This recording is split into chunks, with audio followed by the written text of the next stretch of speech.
everybody? Welcome back to another episode of Crime Center. I want to thank you for taking time out of your day to come and watch my video. Thank you for all the support, all the love. It's very much appreciated because I know without you, I would be nothing.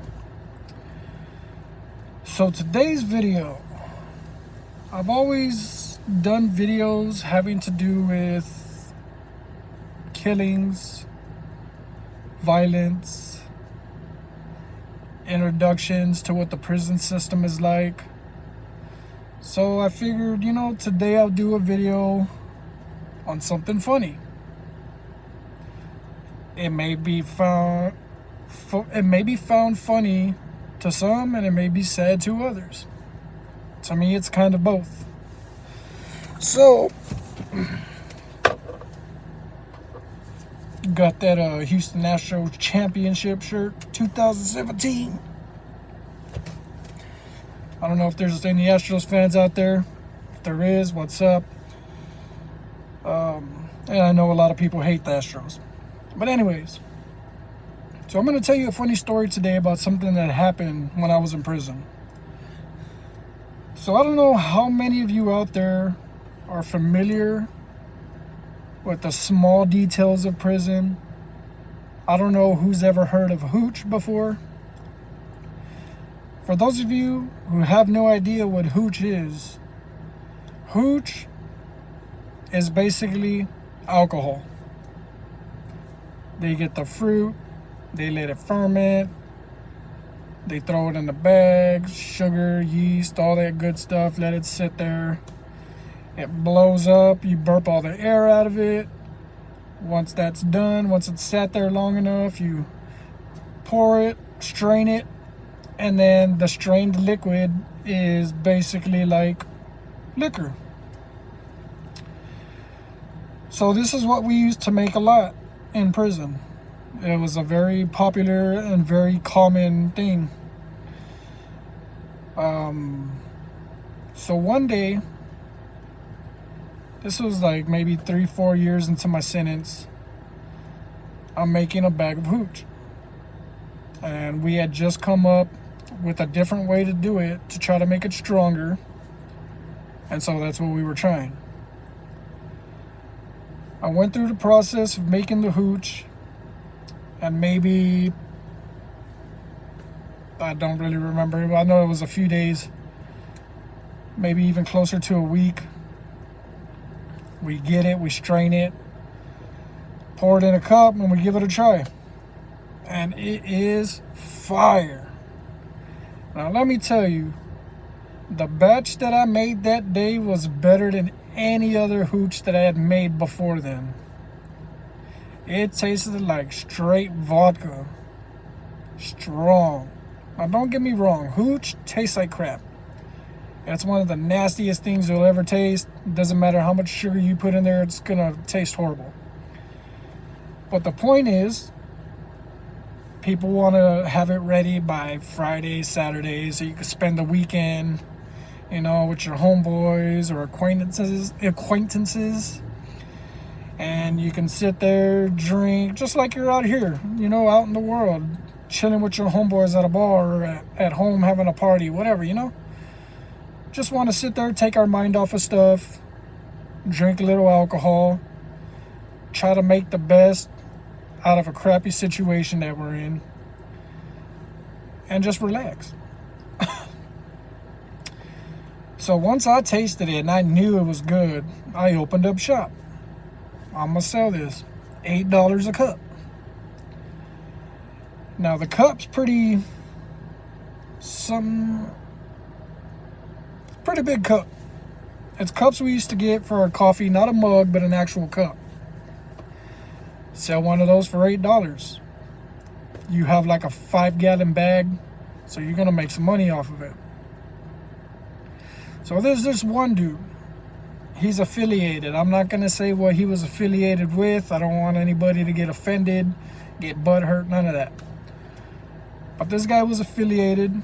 He was in one of the bigger dongles, and he was a cool dude. I had always talked to this dude.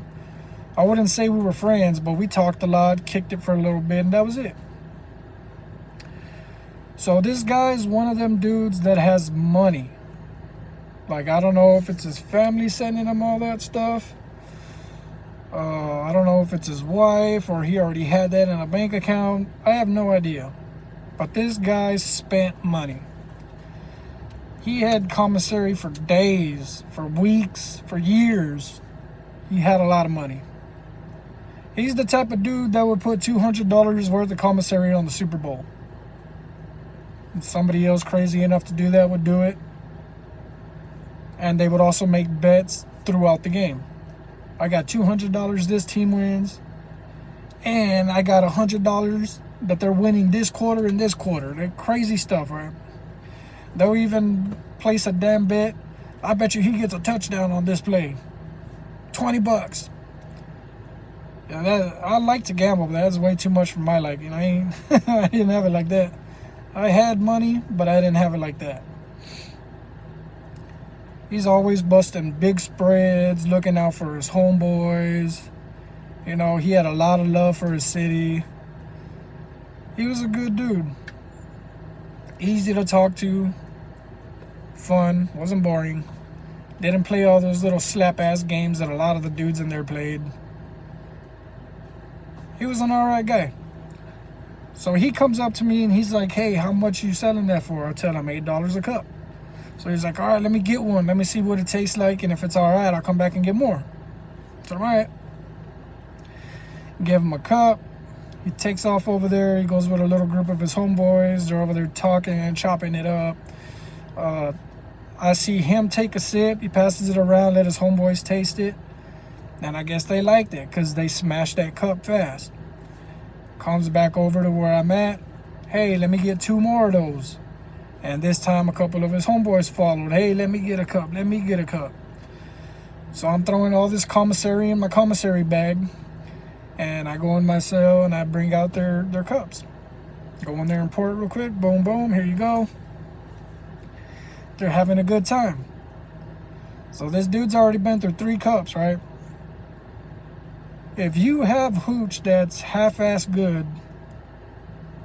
3 cups is usually too much. You're already feeling good. You're damn near drunk.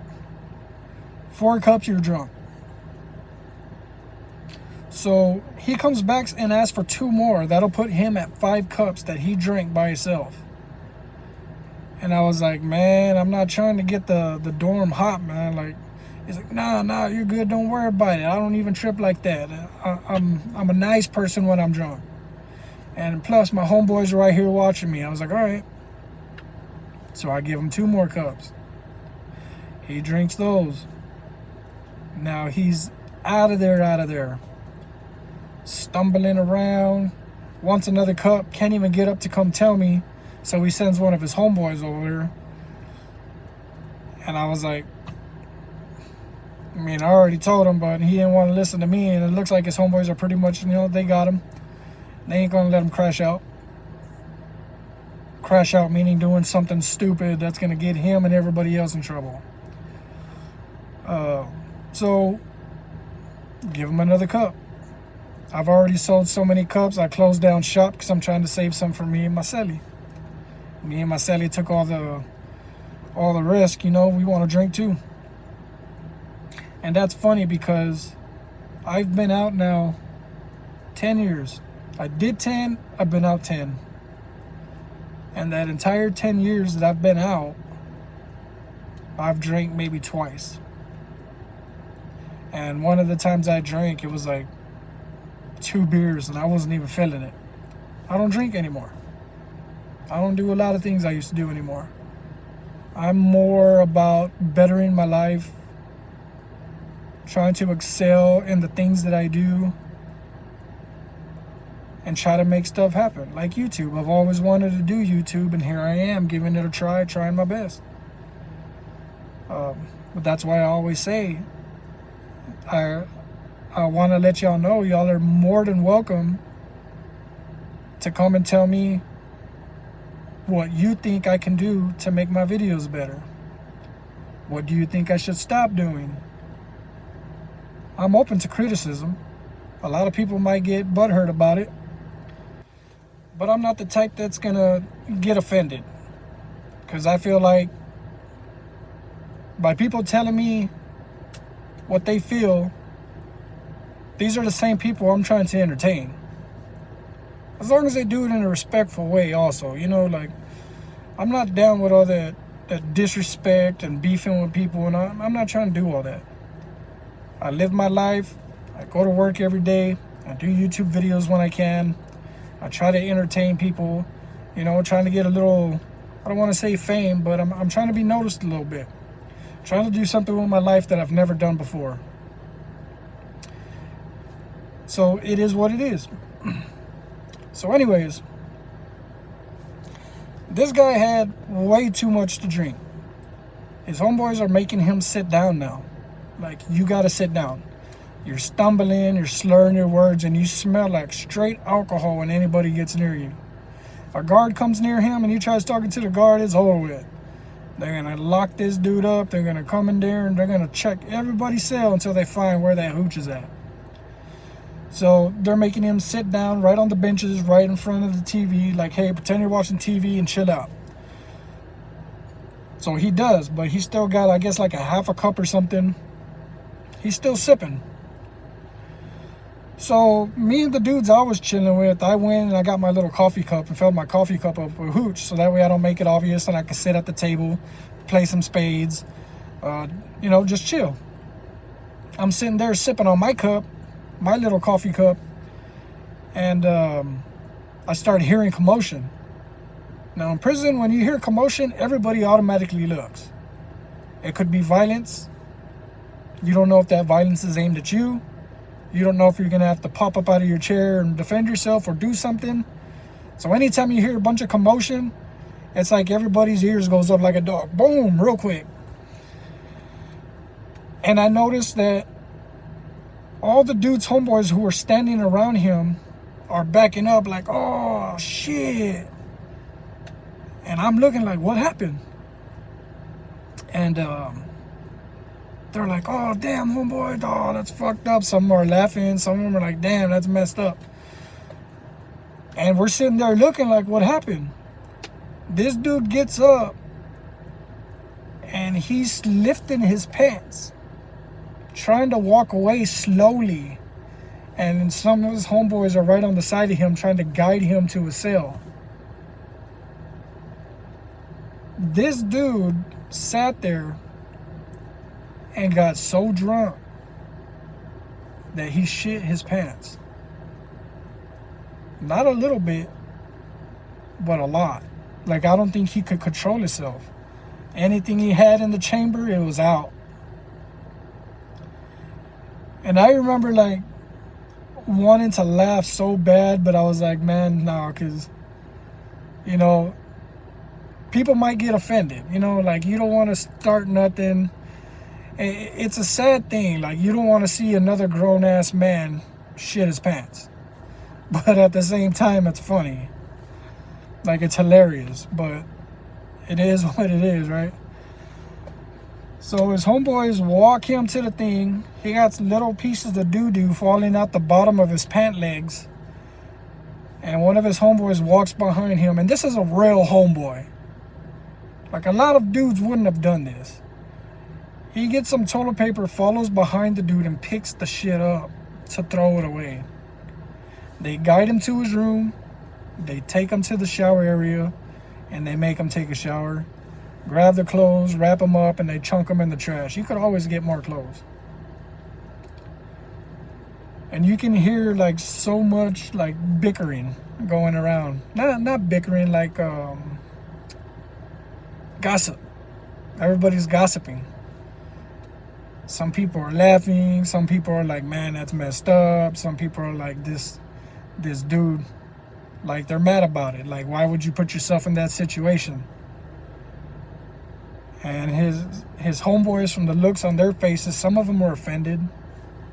I guess because it's kind of like, you're making us look bad. So when I see some of his homeboys are pissed off about it, I was like, damn, I wonder if they're going to take this dude in the corner in a couple of days or tomorrow and bang him up a little bit for that. And yes, it was an accident. But as a grown man, you should know better not to let it get that far. So he takes a shower, he goes to his cell, and they lock him in for the night. So now you got to sleep that off. So the night goes on, I drink my little hooch and stuff, and then go to my cell.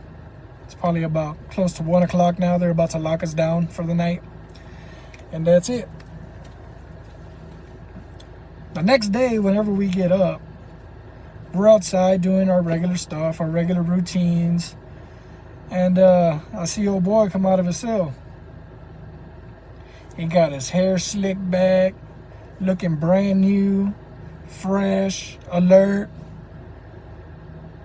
But you can tell there's a look that he has like he's embarrassed. He knows people are going to talk behind his back.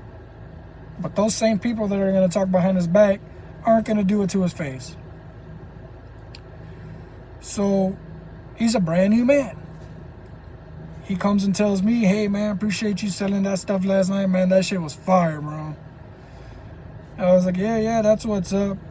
And he was like, about last night. He was like, that never happened. I was like, what never happened? He was like, yeah, that's my boy. I was like, yeah, I don't know what you're talking about, bro. Never happened.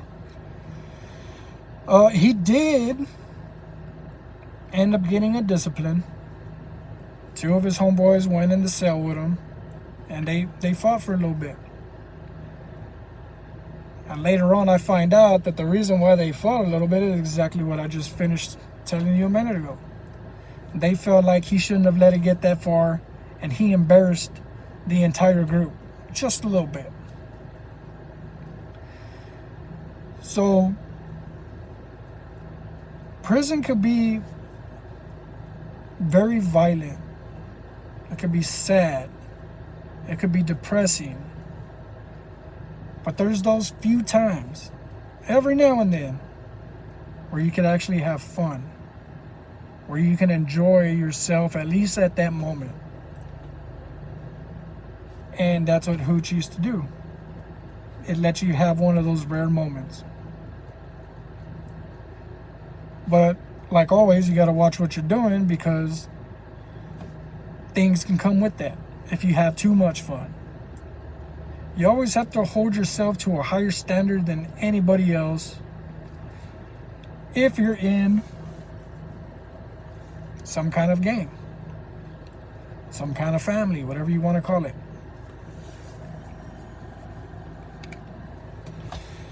That's just how it is. That's what comes with the territory of wanting to represent something. And prison's not somewhere you want to be, number one. Like, those moments ain't that fun. Those moments can't take you out of that place long enough. And it's mostly violent. It's mostly depressing. But as all my time that I was in there, I've met a lot of people along the way. And it's kind of amazing, because I didn't mess with just anybody. So to meet as many people as I did in those 10 years, these are people I would have never met out here. So I always thought, like, man, if I was never here, I would never been able to be in this situation with this guy and help him. And if I wasn't here, what would have happened? Would he have had made it? Or another story I got later on, I talked somebody out of getting rid of themselves. I've heard people cry in another cell late at night, crying for their mom. You know, people might think all that's funny, but you'll never know that feeling of letting everybody and anybody in your life down to the point where you're locked up. You can no longer take care of them. You're no longer around. And most of the time, Texas is going to ship you somewhere far. They had me far my entire sentence. I was never near my family. So in a sense, it's almost like you died. You're not there anymore. They can't come to you. What, you're happy because you're gonna get a letter every now and then? It's not the same. So like I'm always gonna say in every video, stay out of prison. If you're doing something stupid right now, stop. It's not that important. It doesn't make you look cool. It doesn't give you a name. All it does is it takes you off the streets, away from everybody you're trying to impress, away from your family, and you're done. Like I said, I did 10 years. I could never, ever get that 10 years back. And that makes me sad. That's 10 years of my life that I could have done something to succeed, to be better, more to accomplish. Instead, I sat in there my entire 20s and wasted away the best years of my life. I can never get them back. No matter what I do, no matter what I say. And that's why I do videos like this. Not only to entertain y'all, not only to try to succeed, but if I can just help one person, just one, then it's worth it. If I could keep one person out of jail or have one person change their mind and avoid all that, it's all worth it. Every last bit of this. Because it's not easy to make these videos. I work all day, I gotta juggle work and my family, and then on top of that, I gotta try to squeeze in some time to make videos. I put a lot of work into these videos. And that's why every time I make a new video, I'm always saying, like, I really appreciate the love that y'all showed. Thank you for watching. Thank you for liking, subscribing. I really, really 100% honestly and truthfully appreciate that. Because not only does it take me time to do these videos, but it takes y'all time to watch them. And I feel honored that y'all would take that time out of your day to watch my video. I feel honored that you would go and hit subscribe. So that way you can watch more of my videos and use more of your time out of your life to watch me. Life's too precious and beautiful to waste it. Don't do it. Sit back, have fun. Hell, you could even sit there and talk a little shit. I'm used to that. You've been to prison, you got a tougher skin than most. So, like I always say, to all them real ones out there, all the ones who understand everything I'm talking about, the ones who can really feel what I'm saying, appreciate that.